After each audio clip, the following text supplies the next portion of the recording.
ఎంతోసేపు పట్టదు, చాలా మంది చేశారు సక్సెస్ఫుల్గా. అందరికీ ఇది చిన్న హోంవర్క్ ఇస్తూ ఉంటాం. సో మీ వీడియో అయితే ప్రాసెస్ అర్థమైంది కదా.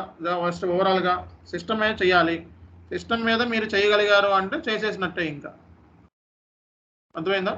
సిస్టమ్ మీద నేను ఇచ్చే అసైన్మెంట్స్ అవన్నీ చేయగలుగుతున్నారు అంటే రియల్ టైంలో అట్లీస్ట్ సర్వైవ్ అవుతారని అర్థం. గుర్తుపెట్టుకోండి. ఏది కూడా నేను ఊరికే మీకు అసైన్మెంట్లు ఇచ్చి మిమ్మల్ని ఇబ్బంది పెట్టాలని నా ఉద్దేశం కాదు. సర్వైవ్ అవ్వాలి అంటే అసైన్మెంట్లు చేయాలి, సర్వైవ్ అవ్వాలి అంటే అసైన్మెంట్లు చేయాలి. మన వే ఆఫ్ అనాలిసిస్ థింకింగ్ అవన్నీ కూడా హై లెవెల్లోకి వెళ్తుంది మీరు అనాలిసిస్ చేసినప్పుడు.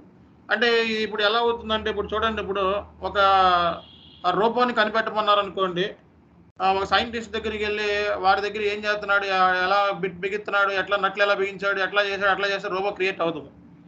అంటే ఏంటి, మన ఆ రేంజ్లోనే ఉంటాం, వాడు ఎట్లా చెప్తే అట్లాగే ఉంటాం. అట్లా ఆ రేంజ్ సరిపోదు ఐటీ అంటే. ఐటీ అంటే ఏంటి? సో మీరు ఓన్గా మీ అంతటా మీరు ఓన్గా ఉన్న నాలెడ్జ్ని మన దగ్గర ఉన్న 10% ఉంటే దాన్ని 30% మనంతటా మనం ఓన్గా ఎక్వైర్ చేసినప్పుడే మనం రియల్ టైంలో సర్వైవ్ అవుతాం. ఇంతకంటే ఫ్యాక్టర్ ఇంకేమి లేదు. రియల్ టైంలో సర్వైవ్ అవ్వాలి అంటే సింపుల్ లాజిక్. సో మనం ఏమైతే అసైన్మెంట్స్ ఇస్తామో ఆ అసైన్మెంట్స్ని మీరు ఓన్గా డిక్ చేసి రీసెర్చ్ చేసి అనలైజ్ చేసి, అది ఎర్రర్స్ అయితే ఎర్రర్స్, అట్లాగే అది ప్రాసెస్ బిజినెస్ ప్రాసెస్ అయితే బిజినెస్ ప్రాసెస్, అంటే అన్ని లెవెల్లోనే ఉండాలి. అంటే బిజినెస్ ప్రాసెస్ని అర్థం చేసుకోవాలి ఫస్ట్. అసలు ఏంటి క్లయింట్ రిక్వైర్మెంట్ ఏంటి అనేది ఫస్ట్ నీకు తెలియాలి.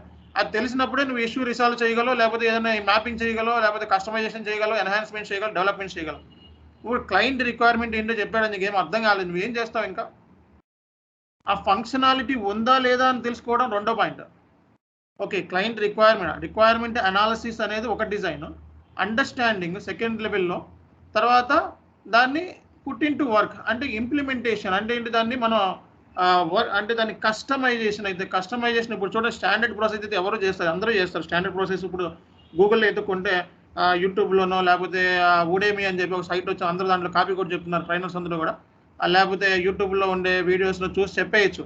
బట్ కస్టమైజేషన్కి వచ్చేటప్పటికి ఇట్ ఈస్ నాట్ పాసిబుల్. ఒక రియల్ టైం కన్సల్టెంట్ మాత్రమే చెప్పగలుగుతారు కస్టమైజేషన్ ఏంటన్నా. ఓన్ కస్టమైజేషన్ జడ్తోను వైతోను టేబుల్స్ కానీ, టీ కోడ్స్ కానీ, లేకపోతే ప్రాసెస్ కానీ, లాజిక్ కానీ, ఓకే రియల్ టైంలో ఉండే ఇష్యూలు కానీ, ఇవన్నీ కూడా మనకి ఆ లెవెల్ ఆఫ్ స్టాండర్డ్ ఎప్పుడు వస్తుంది? మనం ఓన్గా రిసాల్వ్ చేసినప్పుడు, ఓన్గా కూర్చున్నప్పుడు, డిక్ చేసినప్పుడు, రీసెర్చ్ చేసినప్పుడు, క్లయింట్ రిక్వైర్మెంట్ అర్థం చేసుకున్నప్పుడు. SAP FICO కన్సల్టెంట్ అంటే ఊరికే అందరూ ఎవరు పడితే వాళ్ళు డిగ్రీ వాళ్ళు చదివేసి అందరూ SAP FICO కన్సల్టెంట్ కాలేరు. ఓకే, అందులో 100 మంది ఉంటే 100 మంది కాలేరు. ఎవరైతే దాన్ని ఆ లెవెల్ ఆఫ్ స్టాండర్డ్ ఉంటుందో, అంటే బిజినెస్ ప్రాసెస్ని అర్థం చేసుకోవడం, కమ్యూనికేషన్ మీద కమాండ్ ఉండి, ప్రాపర్గా అనాలిసిస్ చేసి, డిక్ చేసి, రీసెర్చ్ చేసి, సిస్టమ్ ప్రాక్టీస్ చేసి, ఓకే ఏదైనా ఒక టాస్క్ ఇచ్చినప్పుడు అది భారం కింద, లేకపోతే ఇబ్బంది కింద, లేకపోతే ఇంకోటి కింద ఫీల్ అవ్వకుండా, ఓకే మనం దాన్ని సాధించాలి, ఎండ వరకు మనం చేయాలి అనే పట్టుదల, హార్డ్ వర్క్, నేచర్. అన్నిటికంటే ఇంపార్టెంట్, నీకు టాలెంటే ఉండాల్సిన అవసరం లేదు, కమ్యూనికేషన్ ఉండాల్సిన అవసరం లేదు. ఓన్లీ నీ దగ్గర ఉండాల్సింది హార్డ్ వర్క్. మార్నింగ్ నువ్వు ఏమైతే కుర్చీలో కూర్చుంటావో, సాయంత్రం ఏమైతే కుర్చీలో నుంచి లెగిస్తావో అదే ఇంపార్టెంట్ అక్కడ.